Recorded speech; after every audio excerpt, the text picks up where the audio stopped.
जय हिंद दोस्तों। कैसे हैं आप सभी लोग। आशा करता हूं आप सभी ठीक होंगे, स्वस्थ होंगे और मौज कर रहे होंगे। एक बार फिर से आपके अपने YouTube चैनल बोर्डजूम में आपका स्वागत है। कल के वीडियो को आगे बढ़ाते हुए हम बात करेंगे शुक्राणु की संरचना की, स्ट्रक्चर्स ऑफ स्पर्म की बात करेंगे कि शुक्राणु की संरचना कैसी दिखाई देती। तो शुक्राणु की संरचना जो होती है अलग अलग जीवों में अलग अलग प्रकार की होती है। अब ये शुक्राणु की संरचना की बात करें तो देखो, मैं कुछ एग्जाम्पल्स के तौर पे यहां हम फिश की बात करें, यहां हम फ्रॉग की बात करें, यहां हम रैट की बात करें और यहां हम किसकी बात करें, ह्यूमन की। देखो, इन चारों में बात करें तो चारों की बात करें तो इसमें जो फिश होता है ना, उसके अंदर होता है गोलाकार। कैसा होता है? गोलाकार। गोल रूप में जाएगा, सीधा ऐसे गोलाकार है तो गोलाकार जाएगा। फ्रॉग की बात करें, भालाकार। कैसा है? भालाकार। भाले के समान होता है, ऐसे लंबा और ऊपर से थोड़ा सा क्या होता है, नुकीला, ट्रायंगल शेप का। रैट के अंदर बात करें, हुक शेप में होता है, यूं होता है हुक के रूप में। और ह्यूमन में बात करें तो चम्मच के रूप में होता है। जो चम्मच आप खाने के लिए यूज में लेते हो ना, सेम उसी प्रकार का होता है। देखोगा ऊपर का हिस्सा क्या होता है, अपने पास में चौड़ा होता है, नीचे का क्या होता जाता है, सकरा होता है। और वैसी क्या होती है, चम्मच होती है। तो चम्मच के समान किसमें पाया जाता है? ह्यूमन में। अर्थात मनुष्य का जो शुक्राणु होता है वो कैसा होता है, चम्मच के समान होता है और उसी के रूप में क्या करता है, गति करता है। ठीक है, ऊपर से चौड़ा, पीछे से क्या होता जाता है, सकरा होता जाता है, पूंछ के समान संरचना बनता है। वही उसको क्या करती है, लेकर के जाती है एक स्थान से दूसरे स्थान। तो यहां देखें, शुक्राणु की संरचना के बारे में बात करें तो शुक्राणु से जुड़े कुछ फैक्ट की बात करें तो शुक्राणु शब्द जो था सबसे पहले वॉन बेयर ने दिया था। शुक्राणु शब्द किसने दिया था? वॉन बेयर ने दिया था।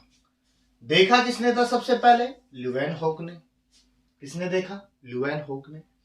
सबसे छोटा शुक्राणु किसमें पाया जाता है? एम्फियोक्सिस में। किसमें पाया जाएगा? एम्फियोक्सिस में। कितना है? 20 माइक्रोन। सबसे बड़ा शुक्राणु डिस्कोग्लोसस का। किसका होगा? डिस्कोग्लोसस का। कितना होगा? 2000 माइक्रोन का। और मनुष्य के अंदर शुक्राणु की लंबाई कितनी रहेगी? 55 माइक्रोन। अर्थात जो शुक्राणु गमन करता है, जो शुक्राणु अंडे को निषेचित करने जाता है, अंडे की भित्ति को तोड़ने जाता है, उसकी लंबाई कितनी है? 55 माइक्रोन। समझ गए? अब बेसिक बात करें शुक्राणु की संरचना की, तो शुक्राणु की संरचना को हम 3 भागों में बांटेंगे। एक आपका हेड पार्ट हो जाएगा, एक आपका मिडिल पार्ट हो जाएगा, एक आपका टेल पार्ट हो जाएगा। इन तीनों भागों की बात करें तो सबसे पहले हम उठाएंगे हेड पार्ट को। हेड पार्ट की बात करें तो हेड पार्ट जो है 2 भागों में बटा होता है। कितने भागों में? 2 में। एक एक्रोसोम है, एक क्या है, न्यूक्लियस है। दोनों के अलग अलग काम है। एक्रोसोम बना होता है जीवी से। किससे बनता है? जीवी से। गोल्जी काय से बनता है। किससे बनेगा? गोल्जी काय से। इसके अलावा ये जो एक्रोसोम होता है ना, ये यहाँ पे मेन काम करता है। और इस एक्रोसोम की जो संरचना होती है वो टोपी के समान होती है। किसके समान होती है? टोपी नुमा। ऊपर से देखोगे कैसी है, गोल होती है। तो टोपी के समान संरचना होती है। ये एक्रोसोम जो होता है ये अंडे की भित्ति को तोड़ने का काम करता है। अर्थात अंडे के अंदर सबसे पहले घुसने का जो काम करेगा वो एक्रोसोम होगा। अगर एक्रोसोम नहीं है तो शुक्राणु नहीं जाएगा। तो अंडे की भित्ति को तोड़ने का काम किसका है? एक्रोसोम का। अब इस एक्रोसोम में कुछ अपघटनी एंजाइम पाए जाते हैं तोड़ने के लिए। जब तक टूटेगा नहीं तब तक जुड़ेगा नहीं, और तोड़ना बहुत जरूरी है। नहीं टूटेगा तो अंडा निषेचित नहीं होगा, अंडा निषेचित नहीं होगा तो युग्मनज नहीं बढ़ेगा, और युग्मनज नहीं होगा तो विदलन नहीं होगा, और विदलन नहीं होगा तो धीरे धीरे बात करें तो भ्रूण भी नहीं बढ़ेगा। तो अंडे का टूटना बहुत जरूरी है। कौन तोड़ रहा है? एक्रोसोम। कौन से एंजाइम होंगे?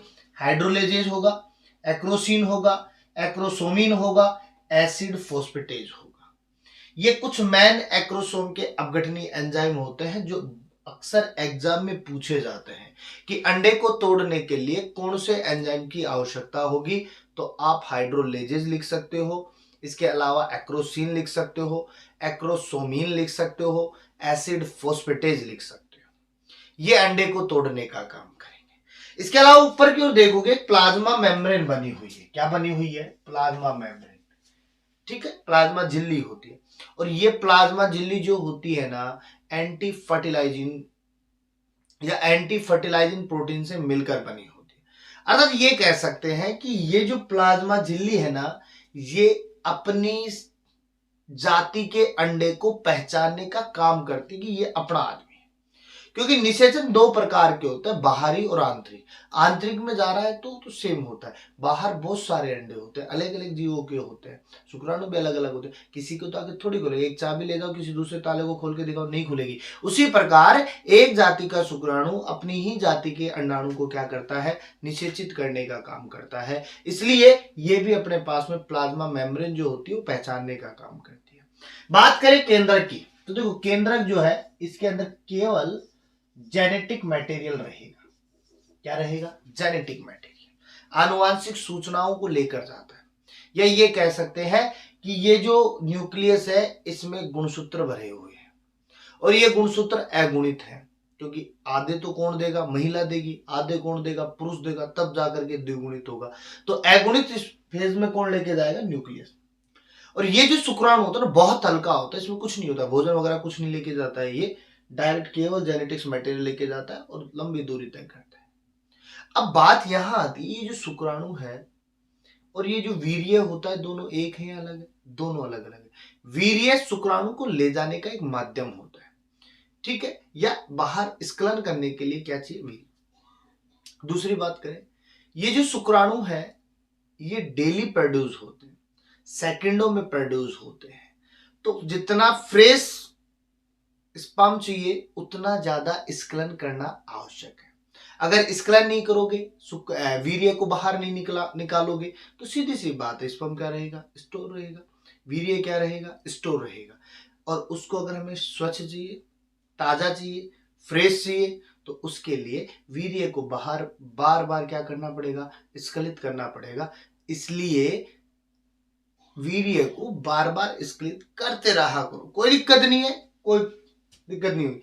कई लोग कहते हैं कि हस्तमैथुन जो होती है वो बाद में दिक्कत करती है।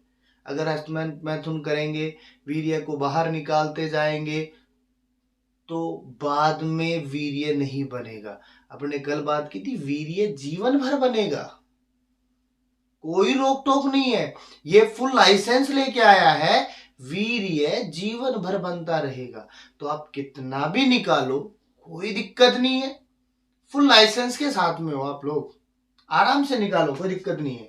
इसके बाद में बात करें, दूसरा भाग होगा मध्य भाग, मिडिल पार्ट। और मिडिल पार्ट के अंतर्गत कुछ बेसिक स्ट्रक्चर्स है, जैसे प्रोक्सिमल सेंट्रियोल, समीपस्थ तारक केंद्र, इसके अलावा डिस्टल सेंट्रियोल, दूरस्थ तारक केंद्र, और रिंग सेंट्रियोल और माइटोकॉन्ड्रिया। देखो समीपस्थ तारक केंद्रक जो है, जब शुक्राणु अंडाणु में पहुंच जाता है तो जाइगोट का निर्माण होगा और उसे विदलन के लिए प्रेरित करेगा कौन? Proximal centriole. वहीं डिस्टल सेंट्रियोल की बात करें तो ये जो डिस्टल सेंट्रियोल है, दूरस्थ तारक केंद्रक है, ये एक्सियल फिलामेंट को बढ़ाएगा, अक्षीय तंतु को बढ़ाएगा। क्यों? गमन करना है, अंडे के पास में पहुंचना है, तो वहां कौन लेके जाएगा? एक्सियल फिलामेंट लेके जाएगा। यूं गमन करता है, ऐसे जैसे सांप चलता है ना, सेम उसी प्रकार से क्या करता रहेगा? गमन करता है। कौन लेके जाएगा? Axial filament. तो दूरस्थ तारक केंद्र क्या बना रहा है? Axial filament. रिंग सेंट्रियोल जो है, मध्य भाग के मटेरियल को पुच्छ भाग में नहीं आने देता, यानी माइटोकॉन्ड्रिया को नहीं आने देगा। यहां माइटोकॉन्ड्रिया देखोगे तो ये अपने पास में जिगजैग रूप में होता है, टेढ़ा मेढ़ा होता है, और इसी को हम क्या कहते हैं? निभेन कर्ण कहते हैं। क्या कहेंगे? निभेन कर्ण कहेंगे। लिख दो निभेन कर्ण। और अगर इस माइटोकॉन्ड्रिया के चारों तरफ साइटोप्लाज्म प्रेजेंट है तो उसे हम कहेंगे मैंचेट। क्या कहेंगे? मैंचेट कहेंगे। ठीक है।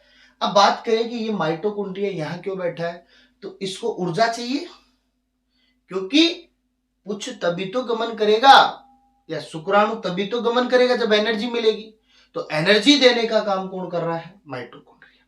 माइटोकॉन्ड्रिया पूर्ण रूप से पुच्छ के ऊपर क्या देता है? एनर्जी देता है, जिससे पुच्छ क्या करता है? गमन करवाता है, शुक्राणु को लेके जाता है, अंडे तक लेके जाता है, और उसको कहता है एक्रोसोम को, जा छोड़ दिया तेरे को। क्यों? उसको जाना है, और उसको ले जा करके अंडे के पास छोड़ता है, जिससे एक्रोसोम जो है आसानी से क्या कर देता है? उसको फर्टिलाइज कर देता है, निषेचित कर देता है, तोड़ देता है। पुच्छ की बात करें तो लंबी होती है, इसके अंदर एक्सियल फिलामेंट पाए जाते हैं और इन अक्षीय तंतुओं का जो व्यास होता है वो कितना होता है, 9+2 होता है। कितना होगा, 9+2 होता है। समझे बात को। तो इस प्रकार से हम एक्रोसोम, न्यूक्लियस या हेड पार्ट या माइटोकॉन्ड्रिया, प्रोक्सिमल सेंट्रल या एक शब्द में कहें तो शुक्राणु की संरचना की बात कर सकते हैं। अब शुक्राणु की संरचना की बात करें तो देखो यहां दो चीजें होती है। कई बार क्वेश्चन पूछ लिया जाता है कि शुक्राणु कितने प्रकार के होते हैं। तो देखो यहां हम कहें तो शुक्राणु के लिए दो पोर्शन देख सकते हो। शुक्राणु दो प्रकार के होते हैं, एक एक्स शुक्राणु और एक वाई शुक्राणु। अगर एक्स शुक्राणु अंडे को फर्टिलाइज कर रहा है तो वो डबल एक्स बनाएगा क्योंकि एक्स उसके पास में है पहले से। और अगर वाई शुक्राणु जा रहा है तो वो एक्स के साथ में जब जुड़ेगा तो क्या बनेगा, एक्स वाई। तो एक्स वाई बनेगा तो क्या बनाएगा, वो नर बनाएगा। और अगर एक्स एक्स मिल रहा है तो क्या बनाएगा, मादा बनाएगा। समझ गए बात को। कसाब के आधार पर भी शुक्राणु को दो प्रकार से देखते हैं, एक कसाब युक्त और एक कसाब रहित। समझ गए बात को। कसाब युक्त और कसाब रहित दो प्रकार से देखते हैं। समझ गए बात को।